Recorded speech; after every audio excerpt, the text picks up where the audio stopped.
The courtroom was packed, and every breath I took felt like it was being stolen by someone else's stare. I stood there, 68 years old, retired nurse, hands shaking around a manila folder that held the only proof I had left that my life even existed, and watched Victor Hale lean back in his chair like he owned the whole damn world. Maybe he thought he did. The judge, a stern woman with reading glasses perched on her nose, shuffled through papers on her bench. The fluorescent lights buzzed overhead, that horrible hum that makes you feel like you're trapped in a bad dream. My lawyer, Nadine Brooks, squeezed my arm gently. She was 32 now, wearing a sharp navy suit, her natural hair pulled back in a bun that somehow made her look both professional and fierce. But I remembered her at 14, scared and angry, sitting in my kitchen asking why no one wanted her. I wanted her. And now she wanted to save me. Victor's lawyer, some slick man in a suit that probably cost more than my monthly pension, was whispering something that made Victor smile. That smile. Cold as January rain. He'd been circling my neighborhood for years like a vulture, buying up homes, pushing out families, turning our street into some developer's wet dream. And somehow, he'd gotten his claws into mine. "Ms. Elkins," the judge said, and my heart stopped. "Are you ready to present your case?" I opened my mouth, but before I could speak, the courtroom doors swung open with a loud creak that made everyone turn. And then they walked in. My children. All of them. Not the ones I gave birth to, I never could, but the ones I chose. The ones who chose me back. Marcus in his paramedic uniform, still wearing his work boots like he'd rushed straight from a call. Shanice with her teacher's bag slung over her shoulder. David with oil still under his fingernails from the auto shop. Keisha holding her baby girl against her chest, the little one's eyes wide and curious. They kept coming, filling the benches behind me. A wall of people who weren't supposed to matter in a legal fight about property and documents and cold facts. But there they were. Victor's smile disappeared. His lawyer stopped whispering.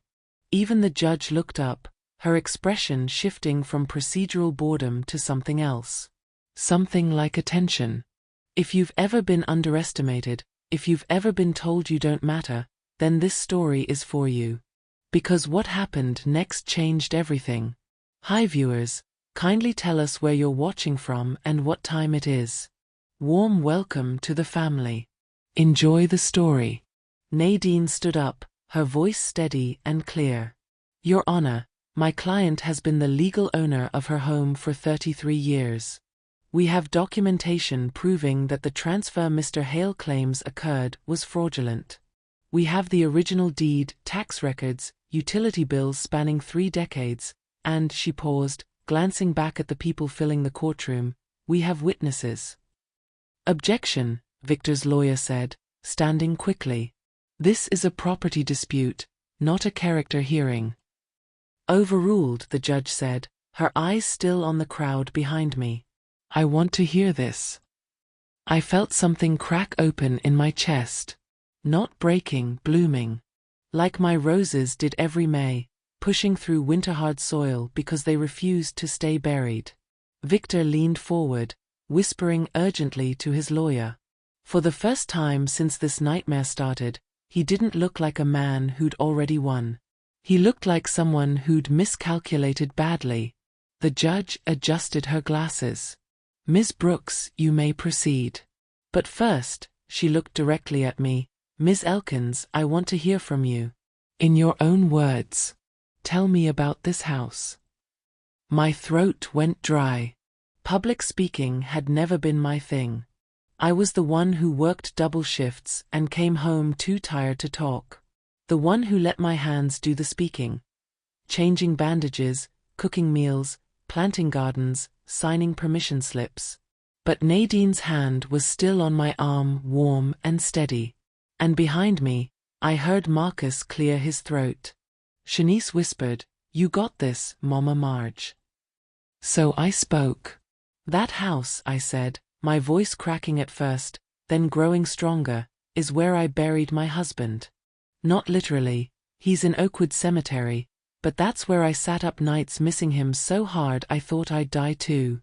That's where I rocked babies who weren't mine by blood but became mine by choice. That's where I planted roses because my grandmother taught me that anything worth keeping requires roots. The courtroom was so quiet I could hear someone's watch ticking. And Mr. Hale, I continued, looking directly at him for the first time, tried to erase all of that with a piece of paper. Victor's jaw tightened.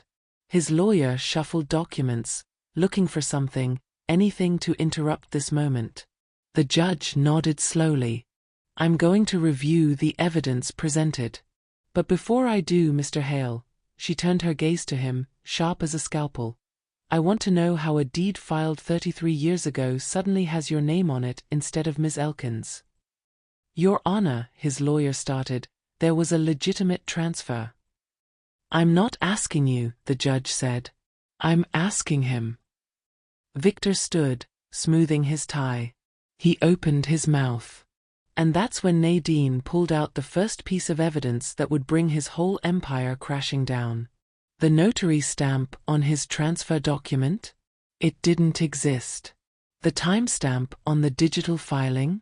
It showed the document was uploaded 3 weeks after its supposed signing date. The signature that was supposed to be mine didn't match a single other document I'd ever signed in my life. Your Honor, Nadine said, laying printouts across the table, we have proof that Mr. Hale has been systematically forging property transfers across this county for at least 5 years. Ms. Elkins isn't his first victim. She's just the first one who had receipts. The courtroom erupted. Whispers became murmurs, became gasps. A reporter in the back row started typing frantically on her phone. Victor's face went from confident to pale to something dangerous. The judge banged her gavel. Order. I want silence. She looked at the documents, then at Victor, then at me. I'm issuing a temporary freeze on all eviction proceedings related to this property. Mr. Hale, you and your counsel will remain available for further questioning. Ms. Elkins, she met my eyes, you're not going anywhere. Relief hit me so hard my knees almost buckled. Nadine caught my elbow. But as we gathered our papers and prepared to leave, Victor walked past us. He leaned in close enough that only I could hear, his cologne expensive and suffocating. This isn't over, he whispered. You have no idea who you're dealing with. And then he was gone, his lawyer trailing behind him like a shadow. The courtroom emptied slowly. My children surrounded me, hugging me, telling me it would be okay. But Nadine's face was serious as she packed her laptop. Mama Marge, she said quietly, he's not going to let this go. Men like Victor Hale don't fold when they're cornered. They fight dirty. That night, I sat in my kitchen, the same kitchen where I'd fed dozens of children, where I'd cried over bills I couldn't pay, where I'd celebrated every small victory, and stared at the roses through the window. They needed pruning. I'd been too tired, too scared, too focused on fighting to tend them properly. My phone buzzed. Unknown number. I almost didn't answer. But something, call it nurse's instinct, call it the voice of every woman who'd been told to sit down and shut up, made me pick up. Ms. Elkins. A man's voice, professional, cold. You should drop this case. For your own good. My hand tightened around the phone. Who is this? Someone who knows what happens to people who get in Victor Hale's way. Drop it, or you'll lose more than your house. The line went dead. I sat there in the dark, my heart pounding, staring at the phone. And I realized that winning in court was just the beginning. 3 weeks earlier, I was standing in my garden with dirt under my nails, thinking about whether the roses needed more mulch, when someone knocked on my door. Not a normal knock. The kind that sounds like trouble. I wiped my hands on my jeans and walked to the front door, my knee aching the way it always did when rain was coming. Through the peephole, I saw a man in a dark suit holding a clipboard. Behind him, a black sedan sat at the curb with the engine running. The moment I opened the door, he shoved an envelope into my hands. "Marjorie Elkins," he said, not really asking. "Yes. You've been served. Have a good day." He was back in his car before I could say another word. I stood there on my porch, the same porch where I'd watched my husband paint the railings white 20 years ago, where I'd taken first day of school photos of kids who'd never had anyone take their picture before, and opened the envelope with shaking hands. "Notice to vacate." The words hit me like a punch to the chest. 30 days to leave the home I'd lived in for 33 years. The home I'd worked double shifts to keep. The home where every crack in the ceiling had a story, every stain on the floor a memory. I read it 3 times, thinking I'd misunderstood. But the language was clear, cold, efficient. The property had been transferred to something called the Hale Property Trust 2 years ago. I was now considered a tenant without a lease. I had no legal right to be here. My hands started shaking so badly I had to sit down on the porch steps. How could this be real? I'd never sold my house. Never signed anything. Never even heard of the Hale Property Trust. Mrs. Chun from next door was watering her flowers. She looked over, saw my face, and hurried across the lawn. "Marjorie, what's wrong?" I couldn't speak. I just handed her the paper. She read it, her expression going from confused to angry. "This is impossible. You've lived here longer than anyone on this street." "That's what I thought too," I whispered. That night, I couldn't sleep. I kept walking through the house, touching things. The kitchen counter where I'd kneaded bread every Sunday. The living room wall where I'd marked the heights of 17 different children as they grew. The bathroom where I'd taught a terrified 15-year-old girl how to properly care for a cut on her arm because no one else had bothered to show her. Every inch of this place was soaked in my life. And someone was trying to take it away. The next morning, I drove to the county clerk's office.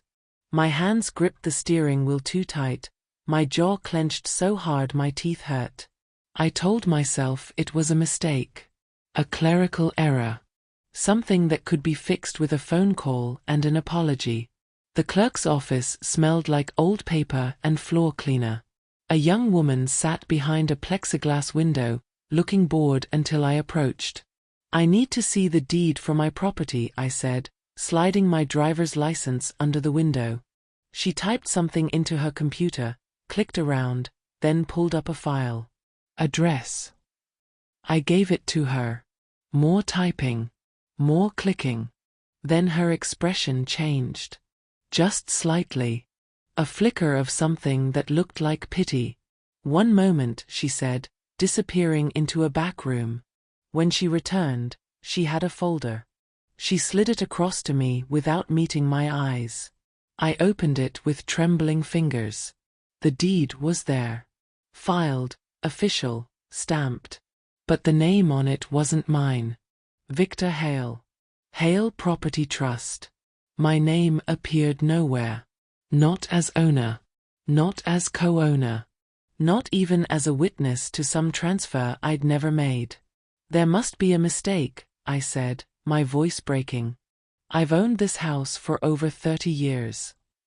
The woman behind the glass looked uncomfortable. "Ma'am, this is what's on file. If you believe there's an error, you'll need to hire a lawyer and file a dispute." But I never sold my house. I never signed anything. "I'm sorry," she said, and I could tell she meant it. "That's all I can tell you." I walked back to my car in a daze. The parking lot was full of people going about their normal days, dropping off paperwork, renewing licenses, complaining about wait times. None of them had just been erased. I sat in the driver's seat, the folder in my lap, the seatbelt pressing across my chest like someone was squeezing the air out of me. It felt like someone had reached into my life and deleted me with a few keystrokes. Have you ever felt invisible? Like everything you built could disappear and no one would even notice? Drop a comment if you've ever had to fight just to prove you existed. That night, I made tea but forgot to drink it. I stared at the roses through the kitchen window, their blooms starting to fade as summer turned to fall. Would I still be here when they bloomed again in May? Would someone else be standing in this kitchen, looking at flowers I'd planted, living in walls I'd painted? I thought about calling someone. But who? My husband was gone. My siblings lived 3 states away and hadn't visited in years. The children I'd raised were scattered, building their own lives, as they should be. I was alone with this. The phone rang, startling me. It was Mr. Alvarez from 3 houses down. He was 86, walked with a cane, and had lived on this street longer than anyone. "Marjorie," he said, his voice raspy but urgent. "Mrs. Chun told me what happened. You need to check your husband's old things." "What?" "Thomas kept everything. Every paper, every receipt. I remember him showing me once. He had a lockbox in the attic. Said it had all the important documents. You kept everything too, right? Maybe he did the same." I'd forgotten about the lockbox. After Thomas died, I'd shoved it in the attic along with boxes of his clothes I couldn't bear to give away, photos I couldn't look at without crying, tools he'd never use again. "Mr. Alvarez, I don't know if—" "Check," he said firmly. "Before you give up, check." After I hung up, I stared at the ceiling. The attic door was in the hallway, its pull string hanging like a dare. I hadn't been up there in 5 years. But something, stubbornness, maybe, or the voice of every woman who'd been told she didn't matter, pushed me toward the hallway. I pulled the string. The ladder creaked as it unfolded. Dust rained down, making me cough. The attic was hot, even at night, and smelled like old cardboard and memories. I climbed up slowly, my knees protesting every step. Boxes were stacked everywhere. Christmas decorations. Old toys from children who'd moved on. Thomas's work boots, still caked with dried mud from the last construction job he'd worked before the cancer took him. And there, in the corner behind 3 photo albums, was the lockbox. It was smaller than I remembered. Gray metal, scratched from decades of being moved around. The combination lock was still set to Thomas's birthday, a detail that made my chest ache. I turned the dial. Clicked it open. Inside were insurance papers, yellowed with age. Letters from the mortgage company. A folded map of the property line we'd once disputed with a neighbor. Old tax statements held together with a rusty paperclip. And at the very bottom, protected by a plastic sleeve, was the deed. Not a copy. The original. Signed by both of us. Notarized. Filed with the county. Dated 33 years ago, with every official stamp and seal you could imagine. My name was on it. Bold. Clear. Permanent. I sat on the attic floor, knees aching, dust settling on my shoulders, and held that piece of paper like it was the only proof I'd ever existed. For the first time in weeks, heat returned to my chest. Not rage, not yet, but something close. Something that felt like fight. They hadn't erased me. They'd tried to bury me under paperwork and lies and confidence that I wouldn't dig deep enough to find the truth. But the truth was still here. I climbed down from the attic, the deed clutched in my hand, and sat at my kitchen table. The tea I'd made hours ago was cold. The clock on the wall showed it was past midnight. I pulled out my phone and scrolled through my contacts until I found a name I hadn't called in months. Nadine Brooks. The scared 14-year-old girl I'd fostered 15 years ago. The one who'd shown up with 2 garbage bags of clothes and eyes that didn't trust anyone. The one I'd fought to keep when the system wanted to move her again. The one who'd graduated high school, then college, then law school while I cheered from every bleacher and ceremony I could get to. My finger hovered over her name. It was late. She had her own life now. Her own practice. I shouldn't bother her with my problems. But then I looked at the deed in my other hand. And I pressed call. She answered on the second ring, her voice alert despite the hour. Mama Marge? What's wrong? Those two words, what's wrong, broke something open in me. I started talking, my voice shaking, telling her everything. The eviction notice. The missing name on the deed.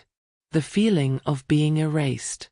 Victor Hale and his property trust that appeared out of nowhere like a magic trick designed to steal lives. Nadine didn't interrupt once. When I finally stopped, there was silence on the line. Then she said, in a voice that reminded me exactly why I'd fought so hard to keep her all those years ago, "Send me scans of every document you have. I'm coming over tonight." Nadine, it's 1 a.m. I don't care. Someone tried to steal your home. That means they tried to steal mine too. And just like that, I wasn't alone anymore. Nadine arrived 40 minutes later with a laptop bag, a portable scanner, and a look in her eyes I recognized. The same look she'd had at 16 when a teacher told her she wasn't college material. The same look she'd had at 22 when a law firm tried to lowball her starting salary. It was the look of someone who'd been underestimated her whole life and had learned to turn that into fuel. She spread papers across my dining table, the same table where I'd helped her with algebra homework, where we'd celebrated her law school acceptance with cheap champagne and homemade cake. "Tell me everything again," she said, pulling out a legal pad. "From the beginning." So I did. The knock on the door. The notice. The county clerk's pitying face. Finding the deed in the attic. Nadine scanned every document I had, her jaw getting tighter with each page. When she got to the deed from the county office, the one with Victor's name, she held it up to the light. "Look at this," she said, pointing to the notary stamp.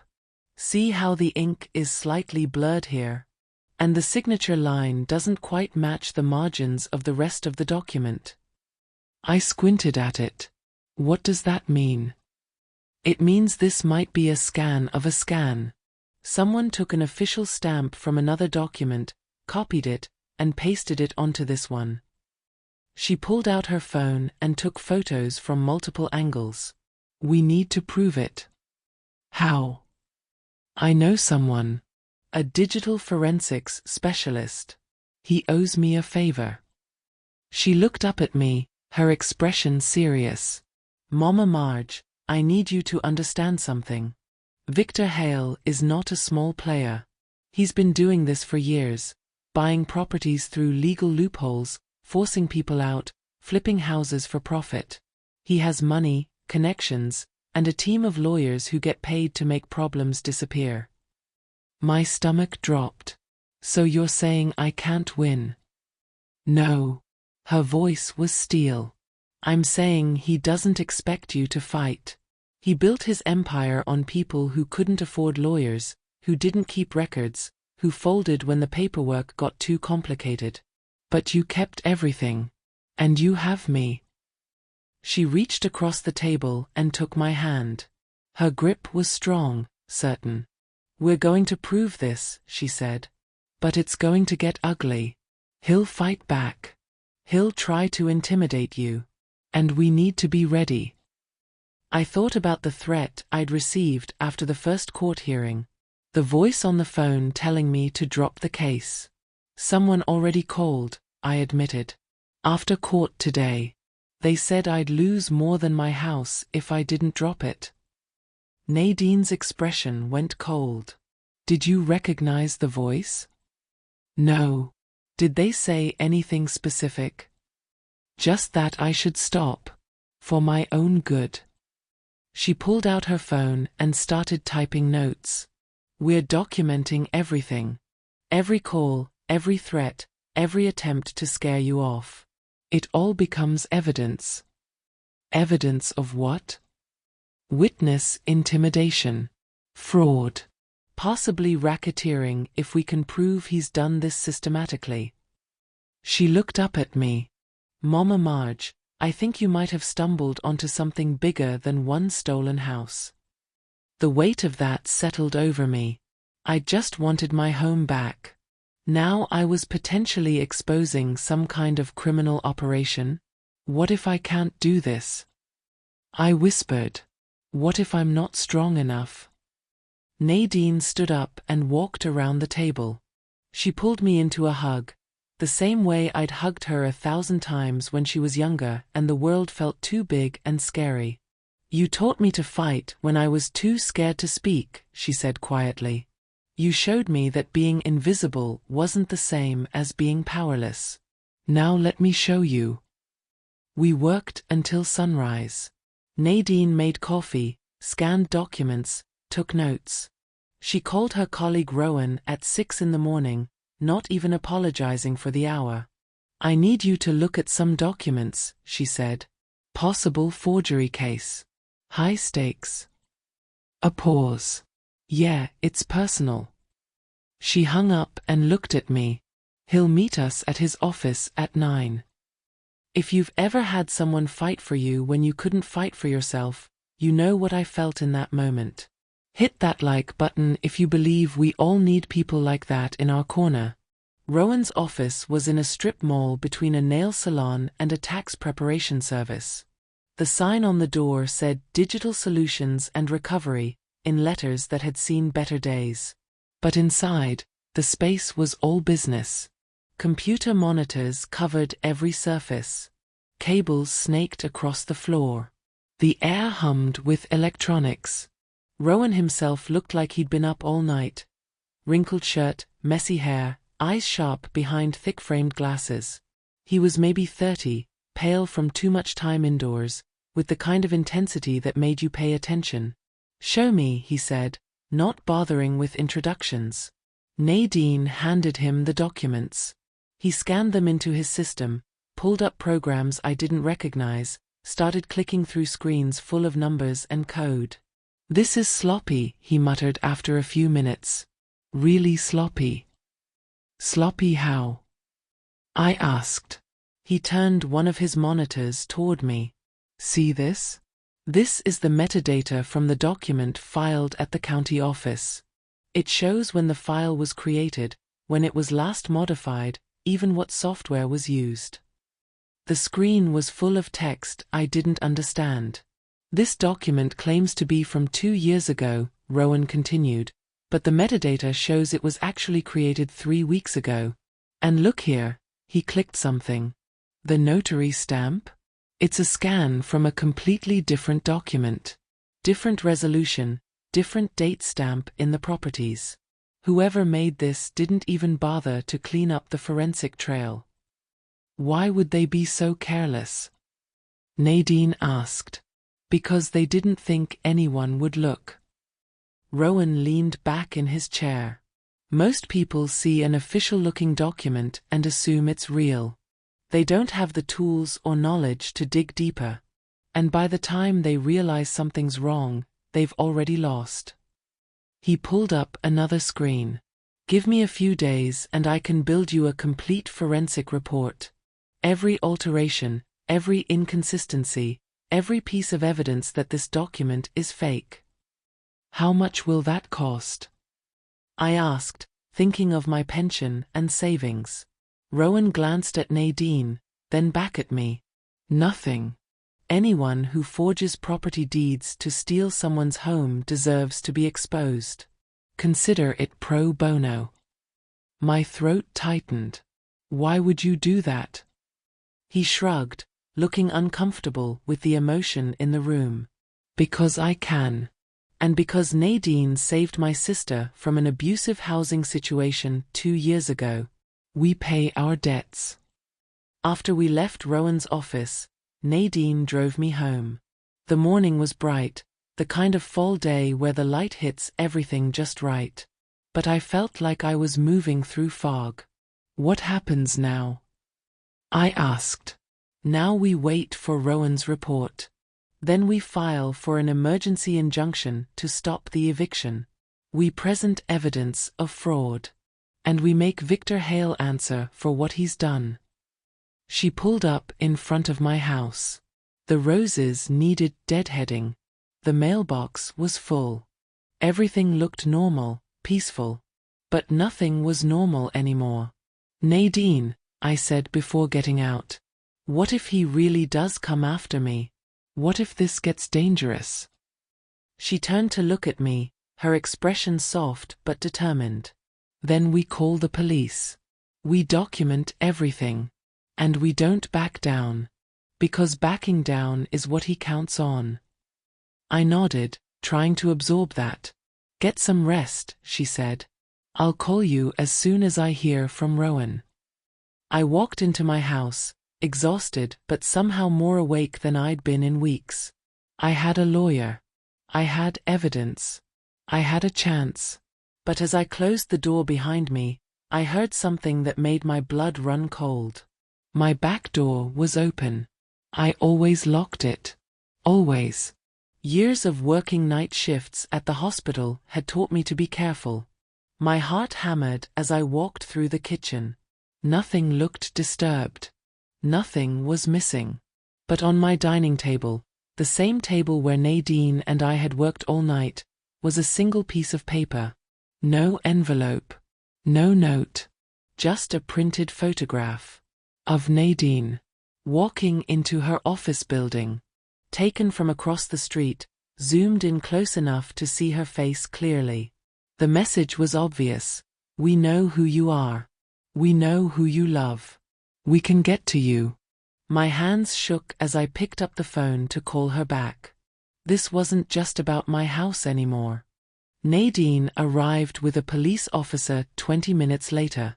Officer Martinez was young, maybe late 20s, with the kind of careful politeness that suggested he'd dealt with scared elderly women before and wasn't taking this seriously. So someone left a photograph, he said, pulling out a notepad. Someone broke into my house and left a photograph of my daughter, I said, my voice harder than I intended. As a threat. I'm not technically her daughter, Nadine added quickly. She was my foster mother. But yes, this is clearly meant to intimidate. Martinez walked through my house, checking windows and doors. The back door's lock wasn't broken, which meant either I'd forgotten to lock it, or someone had a key. The thought made my skin crawl. No signs of forced entry, Martinez said, returning to the kitchen. Are you sure you locked this door? I've locked that door every single day for 33 years, I said. I worked night shifts. I raised foster children. I know how to lock a door. He nodded, but I could tell he didn't quite believe me. I'll file a report. But without evidence of a break-in or a direct threat, there's not much we can do. Could be someone playing a prank. A prank. Nadine's voice went sharp. Someone photographed me without my knowledge and broke into her home to leave it. That's stalking and breaking and entering. The photo could have been taken from a public street. Officer, Nadine interrupted, my client is involved in a property dispute with Victor Hale. Since the court hearing yesterday, she's received a threatening phone call and now this. Are you telling me that's a coincidence? Martinez's expression shifted slightly. Victor Hale? The developer. You know him? He hesitated. I know of him. Look, I'll file the report. But if you're going up against someone like Hale, you need to document everything. Cameras, recordings, witnesses. Build a paper trail. After he left, Nadine and I sat at the kitchen table, both of us too wired to pretend everything was fine. He's trying to scare us, Nadine said. It's working. She reached across and squeezed my hand. Remember what you told me when I was 16 and those girls at school were making my life hell? You said fear only wins if we let it make our decisions for us. I remembered. Nadine had come home with a black eye, too scared to go back to school.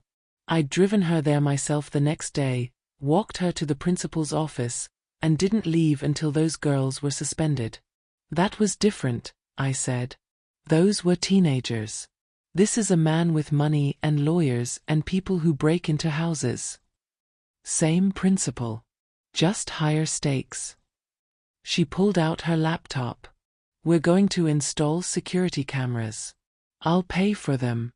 And we're going to make sure you're never alone here until this is over. I can't ask you to. You're not asking. I'm telling you. Her voice softened. Mama Marge, do you remember what you said to me the day I aged out of foster care? When I was standing in your kitchen with all my stuff in garbage bags, thinking I had to leave. I remembered. She'd been 18, legally an adult, no longer the state's responsibility. She'd expected me to send her on her way like every other placement had. I said you had a home here as long as you needed one. You said, family isn't about paperwork. It's about who shows up. Nadine's eyes were bright. Well, I'm showing up. And I'm not leaving until you're safe. The next few days blurred together. Nadine installed cameras, front door, back door, both sides of the house. She gave me a panic button that would call her phone directly. She even had a locksmith come out and change all my locks.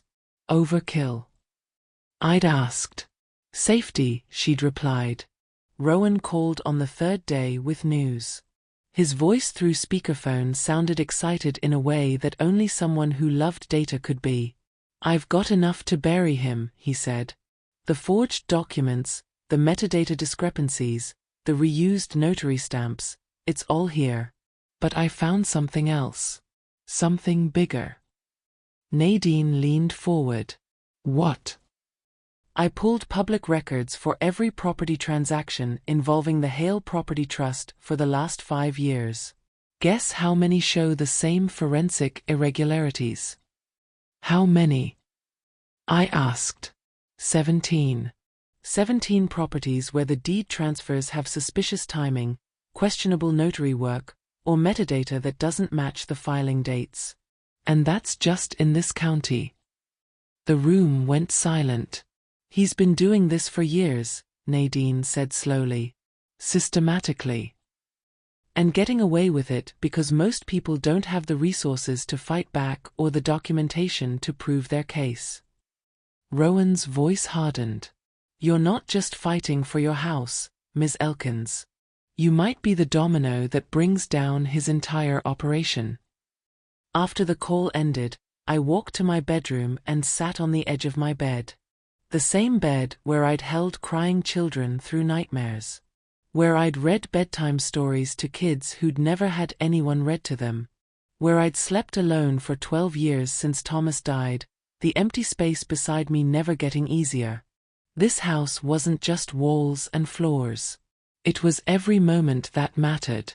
Every choice I'd made to show up for people who needed someone to show up. And Victor Hale had tried to erase it all with fake paperwork and intimidation. The anger that had been simmering in my chest finally boiled over. I walked back to the kitchen where Nadine was typing on her laptop. I want to fight, I said. Not just for me.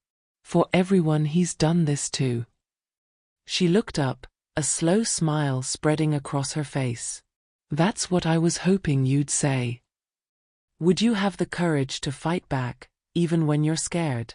Even when the person you're fighting has more money and power? Comment yes if you would. The next morning, we filed an emergency motion with the court. Nadine worked for hours on the brief, laying out every piece of evidence we had. The forged documents. The metadata. The pattern of fraud. The threatening phone call and break-in. We're not just asking for an injunction anymore, she explained. We're asking the court to investigate Victor's entire operation. To freeze all his property transactions until they can be reviewed. Will they do it? If we present a strong enough case, they have to take it seriously. This isn't just civil fraud anymore. This could be criminal. We filed the motion on a Thursday. The hearing was scheduled for the following Tuesday. That gave us 5 days. 5 days that felt like 5 years. Victor's lawyer called 3 times, offering settlements. First $10,000. Then $25,000. Then $50,000 and a confidentiality agreement. He's panicking, Nadine said after the 3rd call. He knows what we have. What do? We say no. Because money won't fix the 17 other families he's stolen from. Justice will. On Sunday night, 3 days before the hearing, my phone rang. Unknown number again. I'd stopped answering those. But this time, they left a voicemail. I listened to it with Nadine beside me, both of us staring at the phone like it might explode. The voice was different from before. Older. Tired. Ms. Elkins, my name is Patricia Morton. I saw the news story about your case. Victor Hale did the same thing to me 4 years ago. I lost my house. I couldn't afford to fight. But if you're willing to take him on, I want to help. I kept copies of everything. The voicemail ended with her phone number. Nadine and I looked at each other. She's not the only one, I said quietly.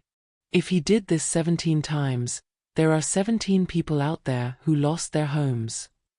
And if even a few of them come forward. Nadine's voice trailed off, but her eyes were bright with possibility. We called Patricia back immediately.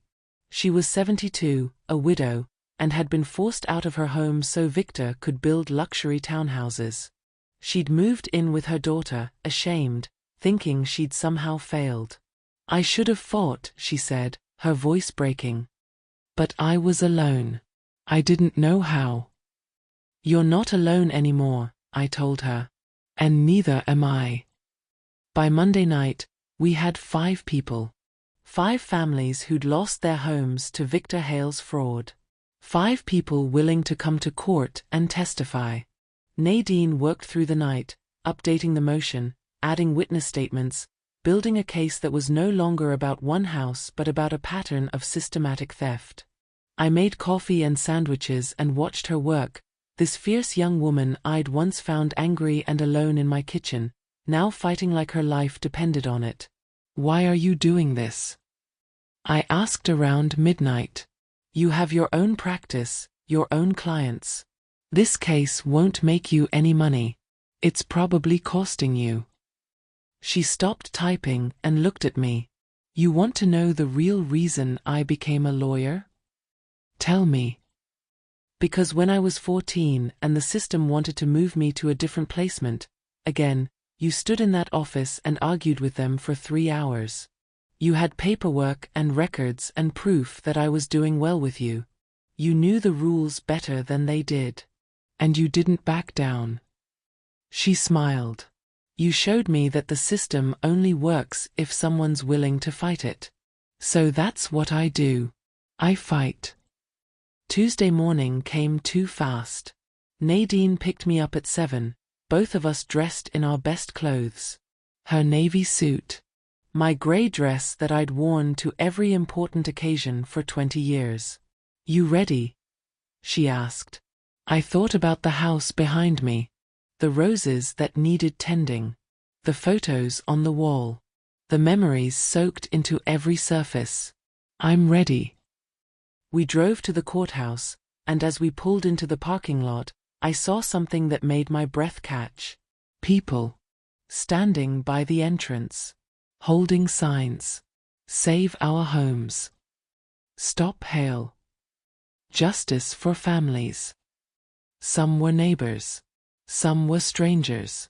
And some were people I recognized. Foster children I'd cared for years ago, now grown, now standing in support. And then I saw them. All of them. Marcus in his paramedic uniform. Shanice with her teacher's bag. David with his work clothes. Keisha holding her baby. Every child I'd ever fostered who could make it. 23 people. My family. standing in a line like a wall between me and anyone who'd try to tear me down. Nadine saw my face and smiled. I might have made some calls. My eyes burned with tears. You told them to come? I told them you needed them. They showed up on their own. We walked toward the courthouse together, and as we got closer, Marcus stepped forward and hugged me. You taught us to fight for what's right, he said quietly. Now it's our turn. The doors to the courtroom opened, and we walked inside. Victor Hale was already there, sitting with his lawyers, his expression confident.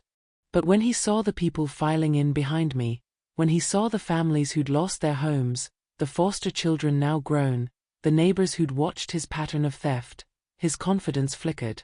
The judge entered, and we all stood. Are you ready to present your case, Ms. Brooks?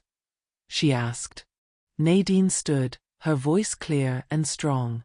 Yes, Your Honor. And we have witnesses. Victor's lawyer stood quickly. Your Honor, this hearing is about one property dispute, not. This hearing, the judge interrupted, is about a pattern of fraudulent property transfers that may constitute criminal activity.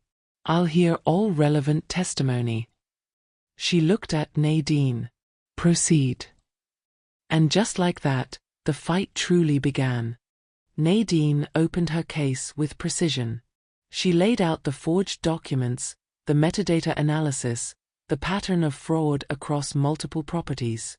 She spoke in clear, simple terms that even I could follow, turning complex forensics into a story anyone could understand. Victor Hale didn't just steal one home, she said, gesturing to the documents projected on a screen. He built a system designed to steal homes from people he thought couldn't fight back. Victor's lawyer objected twice. The judge overruled both times. Then Nadine called her first witness, Patricia Morton. Patricia walked to the stand slowly, using a cane, her hands shaking slightly. But when she started speaking, her voice was steady. I lived in my home for 41 years, she said. Raised 3 children there. Buried my husband from that front porch. Then one day, a man in a suit told me the house belonged to someone else now. That I'd signed it away. But I never signed anything. I couldn't afford a lawyer. I couldn't prove what I knew was true. So I left. She looked directly at Victor, and even from where I sat, I could see his jaw tighten. I lost more than a house, Patricia continued. I lost my dignity, my independence, my sense of self. And I thought it was my fault, that I'd failed somehow. Her voice cracked. But it wasn't my fault. It was his. The courtroom was silent. Patricia wasn't the only one. 3 more people testified. A retired teacher. A disabled veteran. A single mother who'd worked 2 jobs to keep her home. All of them told the same story. Mysterious transfers they never authorized, documents they never signed, a system that worked against them while Victor Hale's empire grew. By the time Nadine finished presenting witnesses, even Victor's lawyers looked uncomfortable. Then came the moment I'd been dreading and anticipating in equal measure. Your Honor, Nadine said, I'd like to call Marjorie Elkins to the stand. My legs felt weak as I walked forward. The bailiff swore me in. I sat in the witness chair, looking out at all the faces watching me. Nadine approached gently. Ms. Elkins, can you tell the court how long you've lived in your home? 33 years. And in those 33 years, did you ever sign documents transferring ownership to the Hale Property Trust? No. Did you ever meet Victor Hale before this case began? No. Did you ever authorize anyone to transfer your property? Never. Nadine pulled up an image on the screen. It was the forged deed from the county office. Do you recognize this document? That's the fake one. The one that says Victor owns my house. And how do you know it's fake? Because I have the real one. I looked at Victor. The one my husband and I signed together. The one that's actually notarized. The one that proves I own my home. Victor's lawyer stood for cross-examination. He was smooth, polished, the kind of man who made a living making people doubt themselves. Ms. Elkins, isn't it possible you simply forgot signing a transfer document? You're 68 years old. I remember every document I've ever signed, I interrupted. I'm a retired nurse. I spent 40 years keeping detailed medical records, managing medications, tracking patient histories. My memory is fine. A few people in the courtroom chuckled softly. But you admit you're elderly and living alone, the lawyer pressed. Isn't it possible that in your grief after your husband's death, you might have signed something without fully understanding? Objection, Nadine said sharply. Counsel is badgering the witness and making assumptions about her mental capacity without any medical evidence. Sustained, the judge said, giving Victor's lawyer a warning look. Move on. He tried a different angle. Ms. Elkins, how many foster children have you cared for over the years? I don't see how that's relevant. Please answer the question. I glanced at Nadine. She nodded slightly. 47 children. Over 25 years. 47. That's quite a lot. Must have been chaotic. Difficult to keep track of paperwork with that many people coming and going. I saw where he was heading. I kept perfect records. Every placement form, every medical document, every school permission slip. The state required it. I still have boxes of files in my attic. But surely with all that chaos, it's possible. I didn't sign away my house, I said firmly. Not in grief. Not in confusion. Not ever. And no amount of suggesting I'm a confused old woman will change that fact. The lawyer stepped back, his strategy deflated.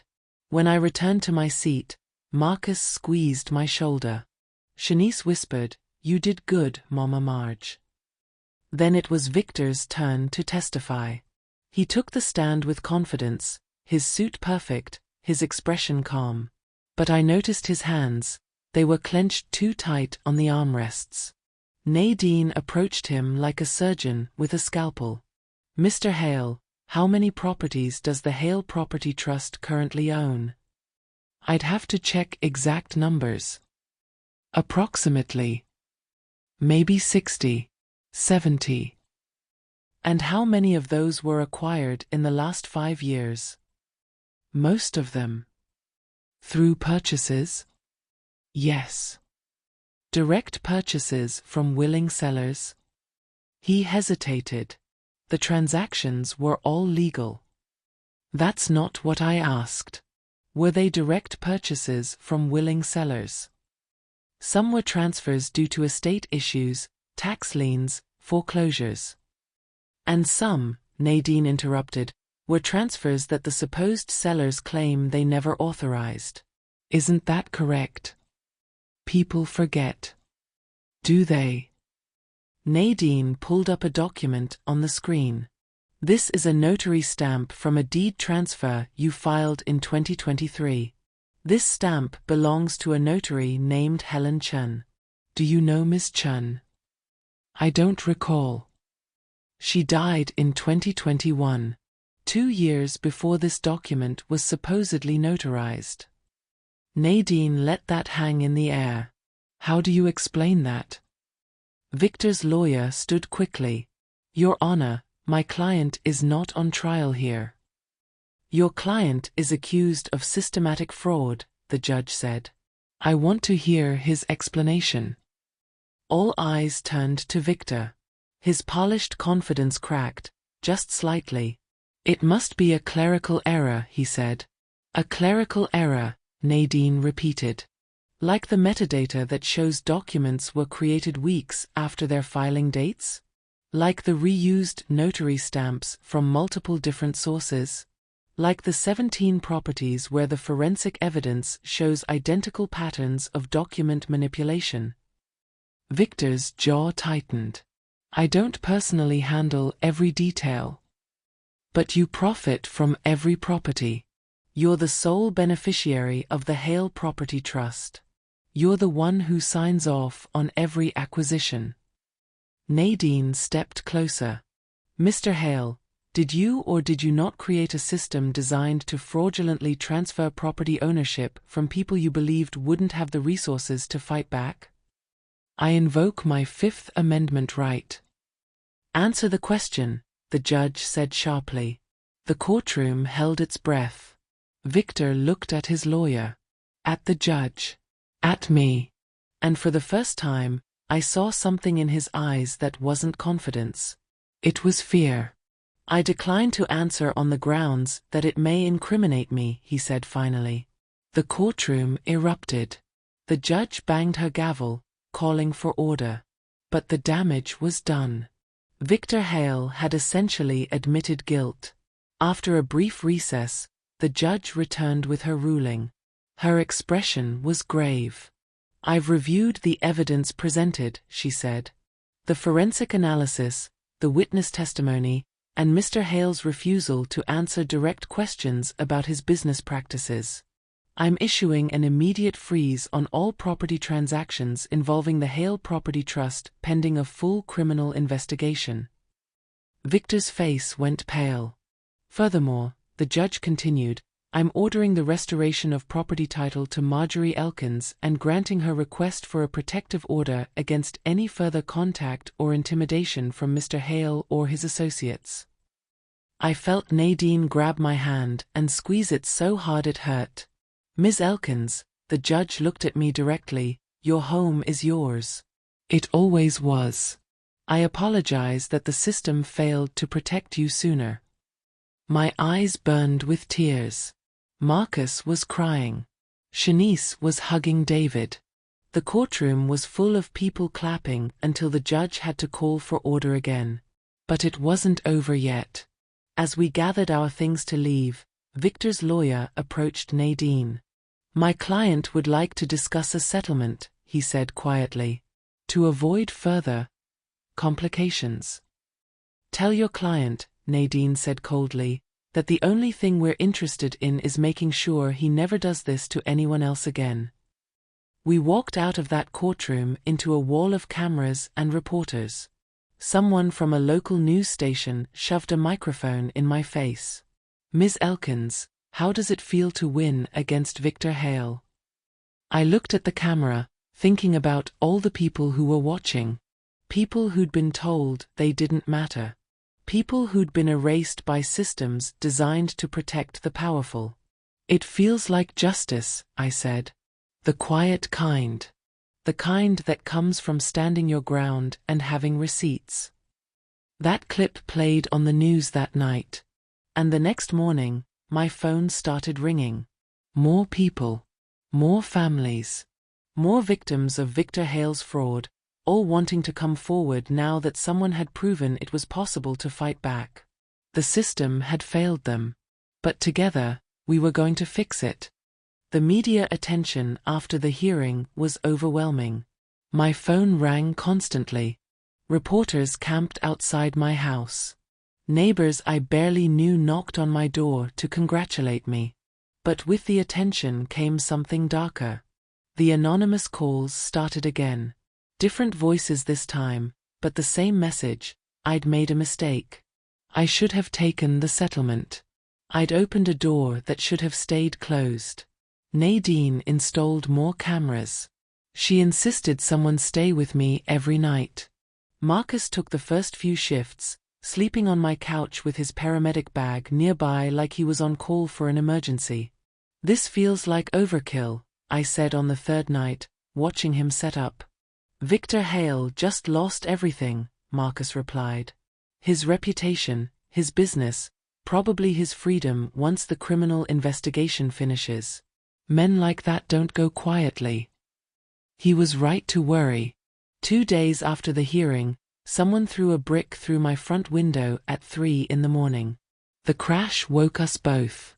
Marcus called 911 while I stood in my living room, shaking, staring at the brick lying in a pile of broken glass. There was a note wrapped around it with a rubber band. "You should have taken the money." Officer Martinez showed up again, this time with a detective. They took photos, collected evidence, dusted for fingerprints. The detective, a tired-looking woman named Chun, sat with me at my kitchen table. "Ms. Elkins, I'm going to be honest with you," she said. "Victor Hale has connections. Money. People who owe him favors. This intimidation is likely going to continue until he's actually arrested and charged." "How long will that take?" "The DA's office is building a case. With the evidence you provided, they're looking at multiple counts of fraud, forgery, possibly racketeering. But it takes time to build something that airtight." "So what am I supposed to do? Live in fear?" Detective Chun looked at me with something like respect. "You did the hardest part already. You fought back. Now you just have to survive long enough for the system to catch up." Survive. That word stuck with me. The next morning, Nadine showed up with coffee and a grim expression. "I got a call from Victor's lawyer," she said. "He wants to meet. Says Victor has information that could help with the investigation if we agree to certain terms." "What kind of terms?" "Immunity from civil suits. Protection from some of the criminal charges. Basically, he wants to cut a deal before the DA throws the book at him." I set down my coffee. "He wants to trade information to save himself. That's how it usually works. The big fish gives up the bigger fish to avoid the net." "There's someone bigger than Victor?" Nadine pulled out her laptop. "That's what he's implying. He claims he wasn't working alone. That there's a network of people involved in property fraud across multiple counties." The scope of it made me dizzy. This wasn't just about my house anymore. It wasn't even just about Victor Hale. It was about a system of theft that had been operating for years, maybe decades. "What do you think we should do?" I asked. "That's not up to us. That's up to the DA. But they'll want to talk to you before they make any decisions. You're the one who brought this whole thing to light. Have you ever felt like you stumbled into something much bigger than you expected? Like pulling one thread and watching a whole tapestry unravel?" That's exactly what was happening. The meeting with the DA happened 3 days later in a conference room that smelled like old coffee and desperation. The DA himself, a sharp-eyed man named Patterson, sat across from me with 2 assistants and Detective Chun. "Ms. Elkins," Patterson said, "what you've uncovered is potentially the largest property fraud scheme in the county's history. Victor Hale's operation appears to have stolen approximately $30 million worth of property over the last decade." The number was so big it didn't feel real. "But here's the problem," he continued. "Hale is offering to cooperate, to give us names, documents, bank records. In exchange, he wants reduced charges and immunity from civil suits." "So he gets away with it," I said flatly. "He doesn't get away with it. He'll still face charges. Serve time. Lose everything. But yes, his punishment would be less severe than it might be otherwise." "And the other people he's giving up?" "We could potentially prosecute dozens of people. Lawyers who helped forge documents. County clerks who looked the other way. Real estate agents who facilitated fraudulent sales. Maybe even judges who rubber-stamped suspicious transfers." Nadine leaned forward. "What happens if we don't take the deal?" "We prosecute Hale to the fullest extent. But without his cooperation, the other people involved might escape justice. And the victims, people like Ms. Elkins, might never recover their losses." I thought about Patricia Morton, living with her daughter because she'd lost her home. About the disabled veteran who'd testified. About the 17 families we knew about and the countless others we didn't. I want every person involved to face consequences, I said slowly.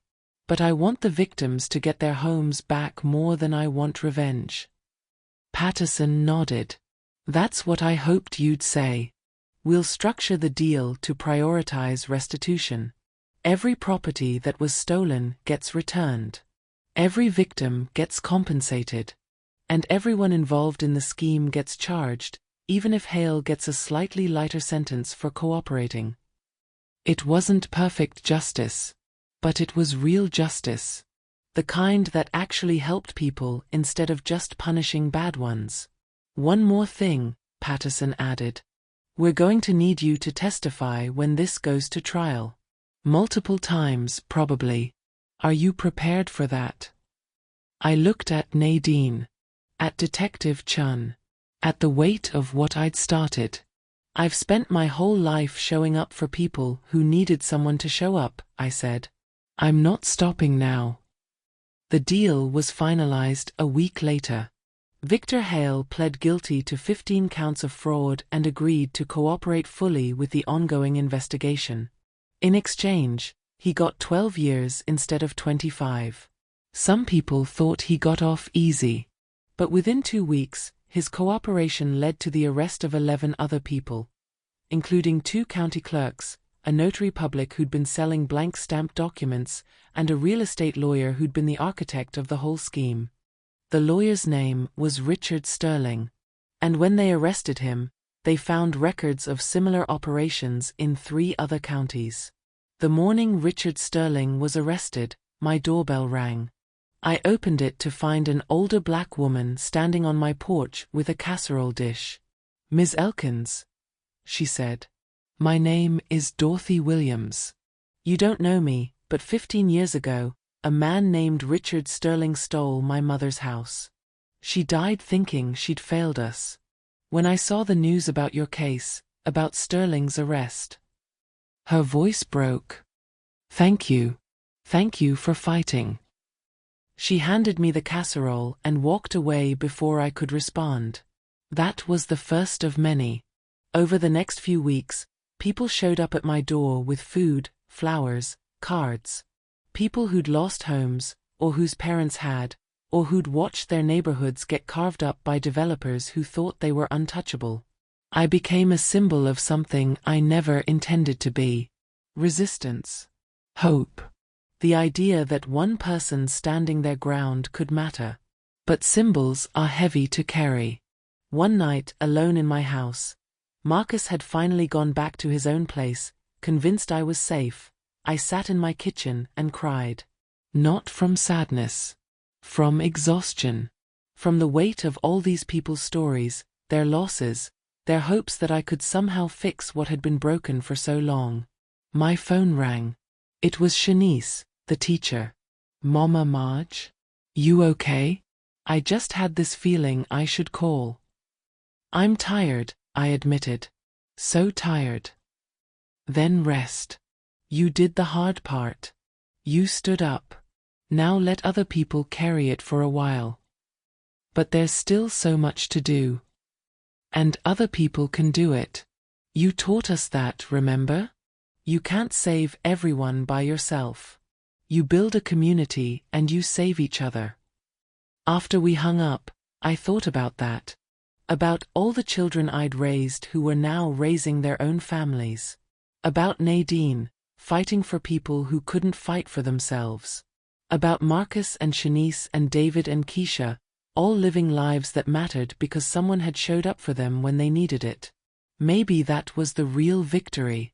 Not the courtroom drama or the news coverage or even getting my house back.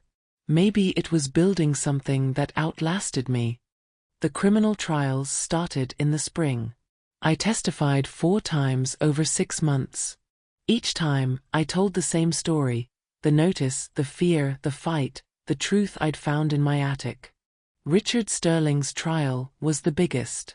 He was the one who designed the system, trained the others, taken a cut of every fraudulent deal. The prosecution called him the architect of theft. When I testified against him, he stared at me from the defense table with cold eyes. Like I was an inconvenience. A problem he'd failed to properly eliminate. But I stared back. And I didn't look away. The jury convicted him on 37 counts. He got 22 years. The county clerks got 5 years each. The notary got 3. Smaller fish got probation, fines, disbarment. And Victor Hale, sitting in prison, kept cooperating. Kept giving up names. Kept watching his empire burn from the inside out. By summer, the restitution process began. The court appointed a special master to oversee returning properties to their rightful owners. It was complicated. Some houses had been sold to innocent third parties, some had been demolished for development, some owners had died. But the court worked through it. One by one, families got their homes back or received compensation. Patricia Morton got her house back. The disabled veteran got his. The single mother got enough money to buy a new place. 73 properties in total.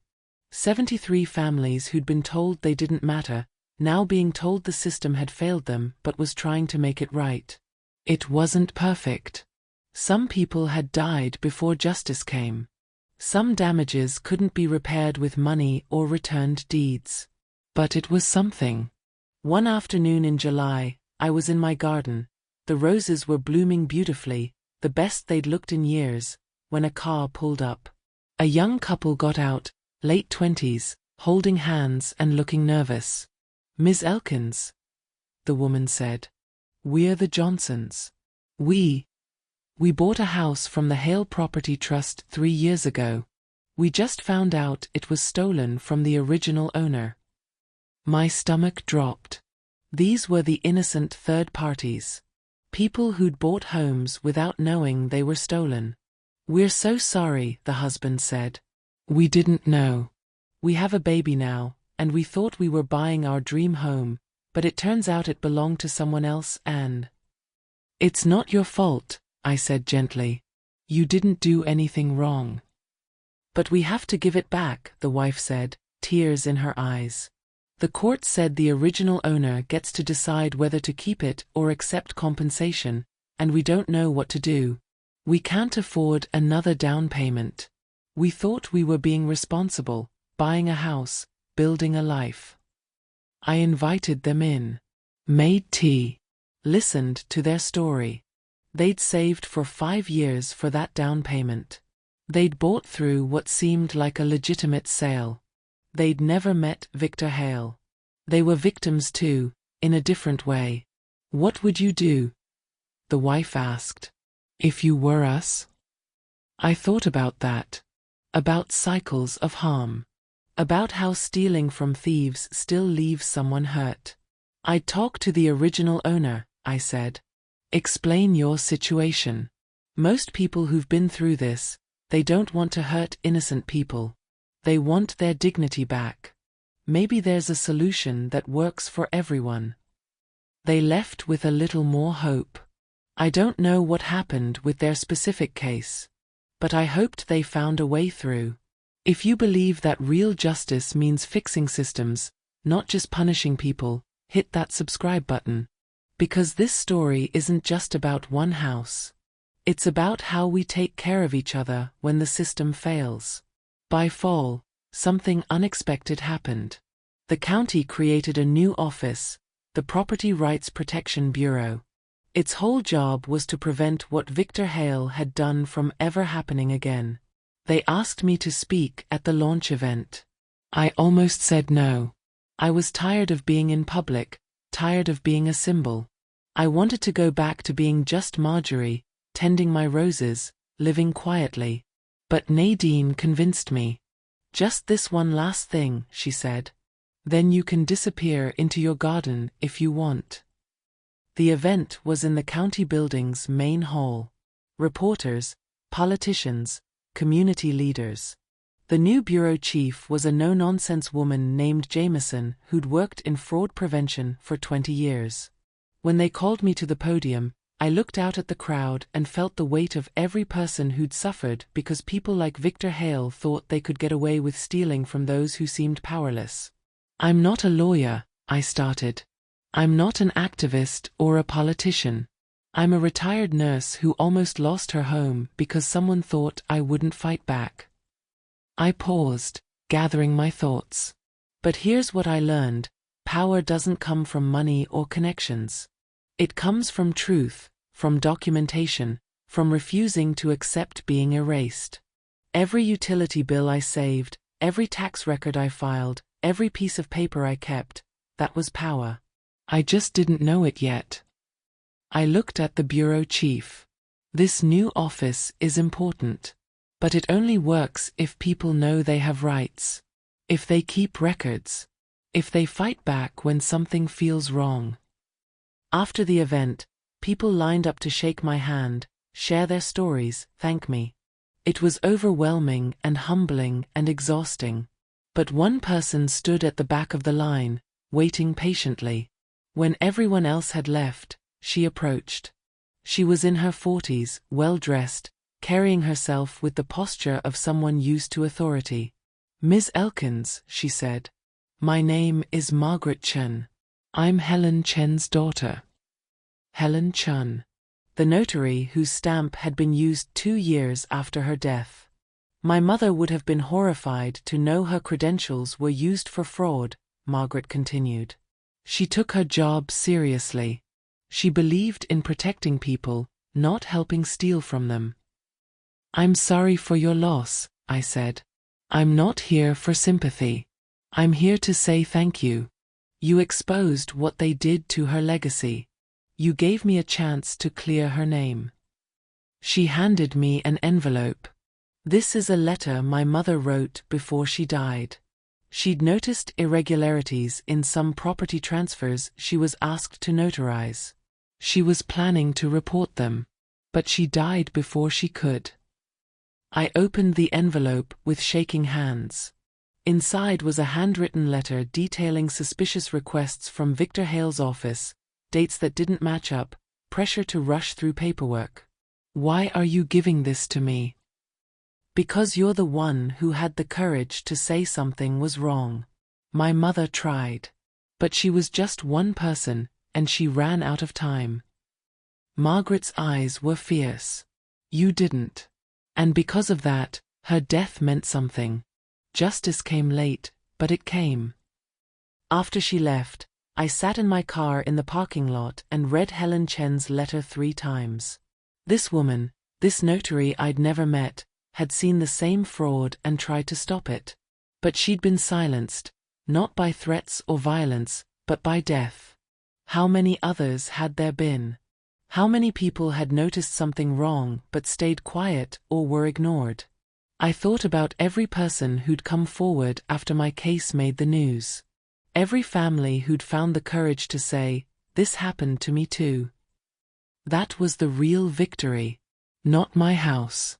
Not even the arrests or convictions. It was breaking the silence that let predators operate in the dark. Winter came, and with it, a strange kind of peace. The trials were done. The news crews had moved on to other stories. My house was officially, unquestionably, legally mine.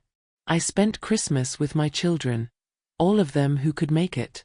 Marcus and his wife, Shanice with her husband and 2 kids, David and his girlfriend, Keisha with her daughter who was walking now and calling me Grandma Marge. We filled every room of the house. Music, laughter, too much food. The kind of chaos I'd always loved. After dinner, when the kids were playing with new toys and the adults were sprawled in various states of food coma, Nadine pulled me aside. "There's something I need to tell you," she said. My heart dropped. "What's wrong?" "Nothing's wrong. Actually, something's really right." She smiled, a rare unguarded expression. "I got an offer. A big firm in the city wants me to head their pro bono division. More resources, bigger platform, chance to help a lot more people." "That's amazing," I said, meaning it. "You should take it. It would mean moving." I wouldn't be 20 minutes away anymore. I took her hand. Nadine, you stayed close because you thought I needed protecting. But I'm okay now. You don't have to take care of me. You've been taking care of me since I was 14. And now you're 32 with a brilliant career and a chance to change even more lives. If you stay here because you think I need you, that's not protecting me. That's holding yourself back. Her eyes filled with tears. What if you need help? I gestured to the house full of people. Look around. I have more help than one person could ever need. Go build something bigger. Make your mother proud. She hugged me tight. You are my mother. The one who counted.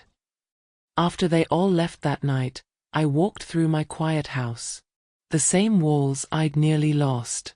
The same floors I'd walked a million times.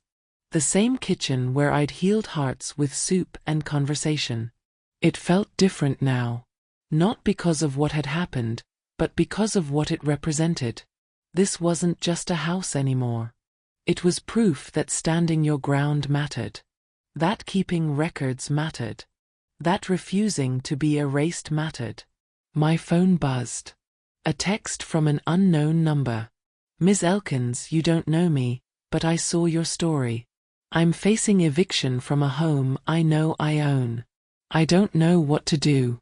Can you help? Then another text. My mother lost her house to a developer. Your case gave me hope. Where do I start? And another. And another. I sat at my kitchen table, my tea growing cold, reading message after message from people who'd been victimized by systems designed to favor the powerful over the powerless. I couldn't help them all. I wasn't a lawyer. I wasn't a social worker. I was just a retired nurse who'd gotten lucky with documentation and stubborn enough to fight. But maybe I didn't need to help them all. Maybe I just needed to show them it was possible. I forwarded the messages to Nadine. Future clients for your new pro bono division? She responded immediately. Already on it. I'm building a network. Lawyers, forensic specialists, activists. People who want to fight these battles. And just like that, the ripples kept spreading. Spring came again. The roses bloomed. I tended them with the same care I'd always given. But now I understood something I hadn't before.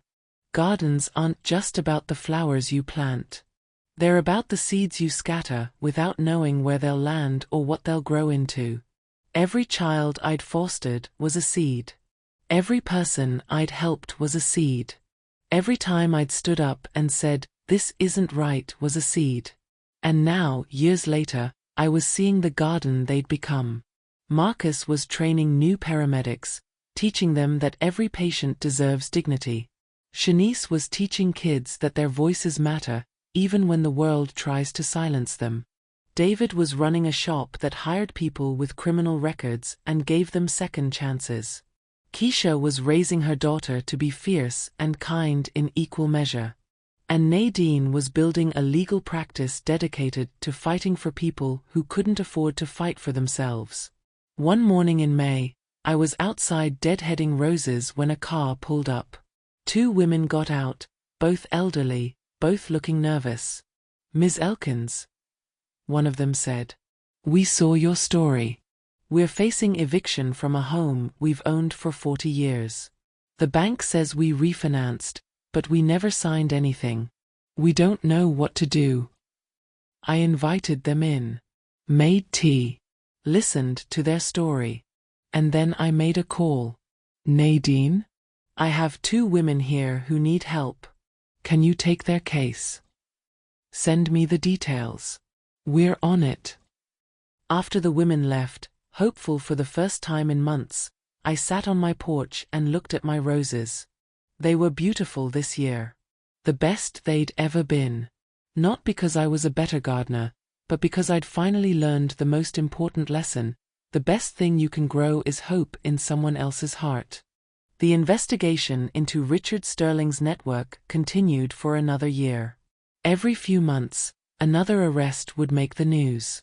A title company in a neighboring county. A mortgage broker who'd falsified documents.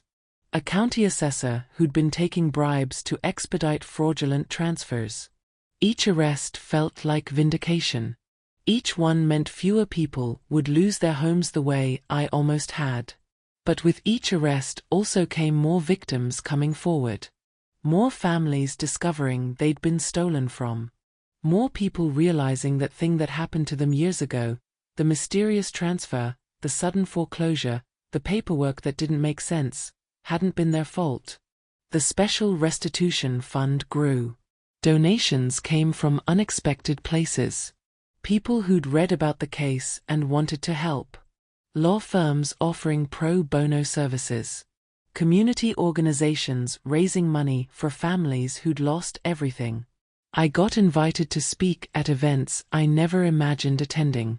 Community organizing meetings. Legal conferences. A congressional hearing about property fraud and elder abuse. At the congressional hearing, I sat at a long table with other victims, microphones in front of us, cameras pointed at our faces. Politicians asked questions, some genuine, some performative. But when it was my turn to speak, I looked directly at the camera and thought about every person watching who'd been told they didn't matter. The system is designed for people with resources, I said. People with lawyers and accountants and time to fight. But most people don't have those things. They have jobs and kids and bills and exhaustion. And predators know that. They count on people being too tired, too scared, too overwhelmed to fight back. I pulled out the deed I'd found in my attic, the one that had saved everything. This piece of paper changed my life. Not because it was magic, but because I'd kept it. Because my husband had kept it. Because we understood that documentation is power. I held it up. Everyone watching this needs to know, keep your papers. Every deed, every receipt, every contract. Because someday, that piece of paper might be the only thing standing between you and losing everything. The clip went viral. Millions of views. People sharing it with captions like, "This is why you keep receipts," and "She's absolutely right about documentation." Organizations started campaigns based on my testimony. Keep Your Receipts programs that taught people how to organize important documents. Free document scanning services at libraries. Community workshops on property rights. I hadn't meant to start a movement. I just meant to keep my house. But sometimes the smallest acts of resistance create the biggest waves. One evening, I got a call from Patricia Morton. We'd stayed in touch, two women who'd been through the same trauma and come out the other side. "Marjorie," she said, "I did something. I hope you're not angry." "What did you do?" "I wrote a book. About what happened to us. About the case, the fight, everything. And I want to use the proceeds to create a legal defense fund for other victims." She paused. "But I need your permission. Your story is in there. I changed your name, but people will know it's you." I thought about privacy, about finally having my quiet life back. Then I thought about all those messages from people facing eviction, losing homes, being told they had no options. "Use my real name," I said. "If my story helps someone else, I want them to know it's real." The book came out in the fall. Stolen Home: How One Woman's Fight Exposed a System of Fraud by Patricia Morton with Marjorie Elkins. It became a bestseller, not because it was scandalous or dramatic, but because it was true. Because it showed step by step how ordinary people could fight back against systems designed to crush them. The legal defense fund it created helped 43 families in the first year alone. Do you believe one person can make a difference? Do you believe your story matters? Comment below if you've ever fought for something that seemed impossible. But not everyone was happy about the attention. About the book, the fund, the continued investigation. I started getting letters. Anonymous, threatening, telling me to stop, telling me I'd ruined lives, destroyed businesses, caused problems for people who were just trying to make a living. Detective Chun took them seriously. These might be from associates of the people you helped convict, or family members who lost income when their schemes collapsed. Either way, we're keeping an eye on your house. Patrol cars started driving by more frequently. Nadine insisted on new security measures. I felt like I was living in a fortress made of fear. Then one night in October, someone set fire to my garden shed. I woke to the smell of smoke and Marcus shouting. He'd been staying over that week, still worried about my safety. By the time the fire department arrived, the shed was destroyed. 20 years of gardening tools, equipment, memories gone. But worse than the shed was what they found painted on my fence in red letters: "Stop talking." I stood in my backyard in my nightgown and slippers, watching firefighters spray down hot spots, and felt something inside me break. Not from fear, from rage. "They think they can scare me quiet," I said to Marcus. "They think I'll stop because of some paint and a burning shed." Mama Marge. I survived 30 years of night shifts, 17 foster placements, losing my husband, and almost losing my home. I survived Victor Hale and Richard Sterling and a court system that nearly failed me. I looked at the burned shed, then at my house, still standing, still mine. I'm not stopping because someone lit a fire. The next day, Nadine held a press conference. With me standing beside her, she announced that the Legal Defense Fund was doubling its resources and expanding to 3 more counties. That we were partnering with law schools to create a property rights clinic. That every attempt to silence us would instead make us louder. "They set fire to a shed," Nadine said, her voice steady and strong. "We're building a foundation." The donations that poured in after the fire could have rebuilt my shed 20 times over. But I used the money for something better. I funded a community garden in a neighborhood where Victor Hale had demolished homes for development. Where families had been displaced, we planted a space for neighbors to grow food, gather, heal. The dedication ceremony was on a Saturday in late October. 50 people showed up, including several families who'd gotten their homes back through the restitution process. When they asked me to say a few words, I stood in front of the empty plots that would soon hold tomatoes and beans and herbs and said, "Gardens are about hope. About planting something today that you trust will grow tomorrow. That's what we're doing here. Not just planting vegetables, but planting the idea that communities protect each other. That we don't give up on each other. That we grow together." As people started marking out their garden plots, talking about what they'd plant, sharing seeds and advice, I felt something shift inside me. The fight had never really been about my house. It had been about refusing to disappear. About proving that ordinary people with ordinary lives matter just as much as men in expensive suits with powerful connections. And we'd won. Not perfectly. Not without scars. But we'd won. Patricia Morton came to the garden dedication. She walked slowly now, her health declining, but her spirit fierce as ever. "Look what we started," she whispered, watching people laugh and plan and hope together. "Look what we finished," I replied. But even as I said it, I knew it wasn't finished. Justice isn't a destination. It's a practice. Something you have to tend like a garden, pulling weeds before they take over, watering the good growth, being patient with the seasons. The investigation continued. More arrests. More restitution. More families finding their way back to homes they thought they'd lost forever. And through it all, my roses kept blooming.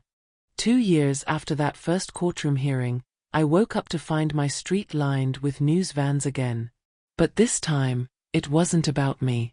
Richard Sterling had died in prison. Heart attack. Gone before serving even half his sentence. Some people celebrated. Some said he got off easy. I felt nothing but a strange emptiness where anger used to live. Victor Hale was released on parole after serving 8 years.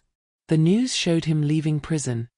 Older, thinner, broken in ways that had nothing to do with his body.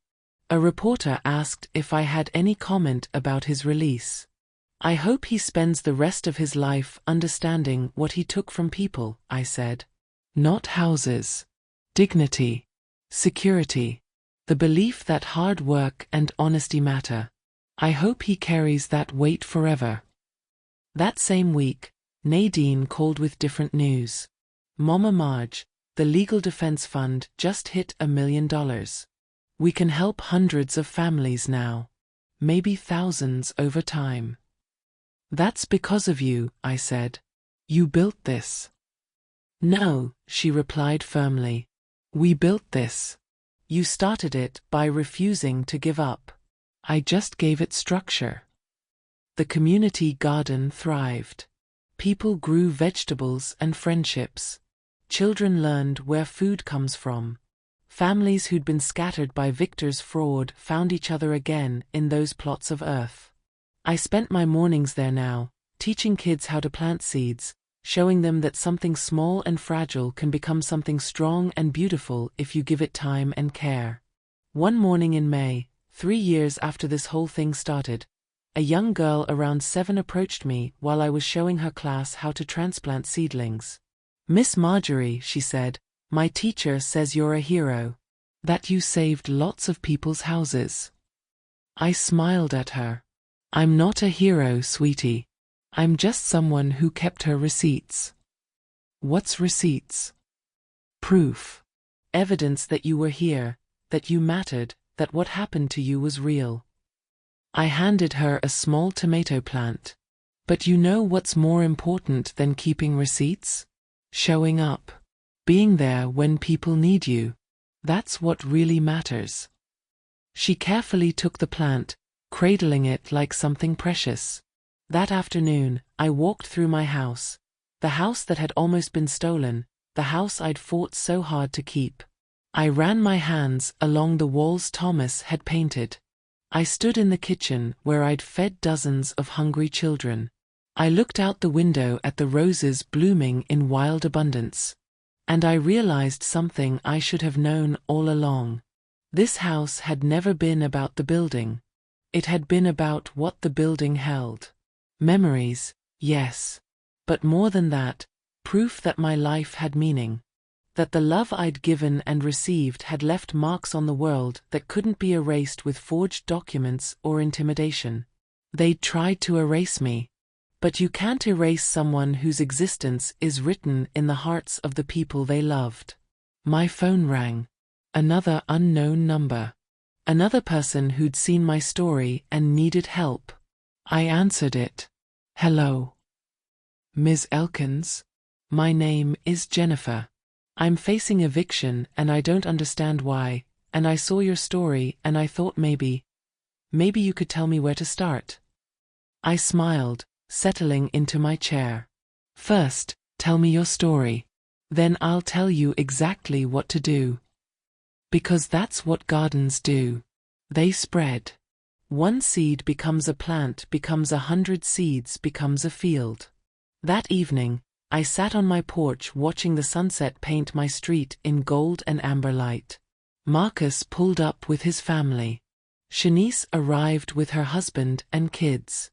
David came with his girlfriend who was wearing an engagement ring. Keisha brought her daughter, now chattering away in full sentences. And Nadine came, driving down from the city where she was doing exactly what she was meant to do, fighting for people who couldn't fight for themselves. We gathered in my house, my too small kitchen filled with too many people and too much love. We ate until we were stuffed. We laughed until we cried. We told stories about the journey we'd been on together. And when everyone was leaving, when the hugs were said and the promises to visit soon were made, Nadine lingered. You know what I think about sometimes, she said. If you hadn't kept that deed. If you hadn't found it in the attic. If you'd just given up. But I didn't. Why not? Most people would have. They'd have been too tired, too scared, too convinced they couldn't win. I thought about that. About the knock on the door that changed everything.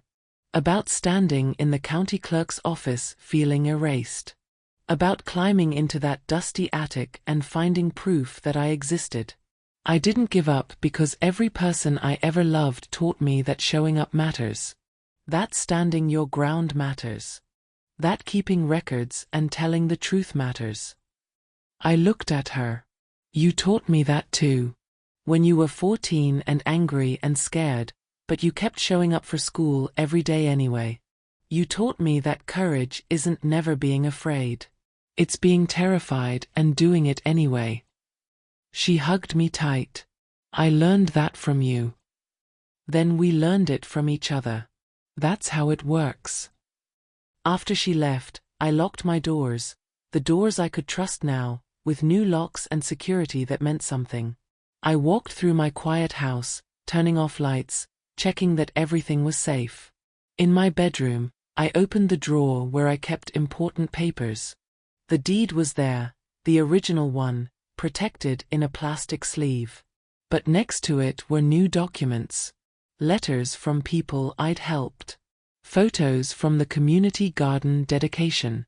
A copy of Patricia's book with an inscription that read for Marjorie, who showed us all how to fight. I closed the drawer and climbed into bed. Tomorrow, I'd water the roses. I'd answer calls from people who needed guidance. I'd tend the garden, literal and metaphorical, that had grown from one woman's refusal to disappear. But tonight, I'd rest. Because quiet justice doesn't come from one dramatic moment. It comes from showing up, day after day, choosing truth over convenience, choosing courage over comfort, choosing to matter even when the world tries to convince you that you don't. They tried to evict me. They tried to erase me. They tried to make me disappear.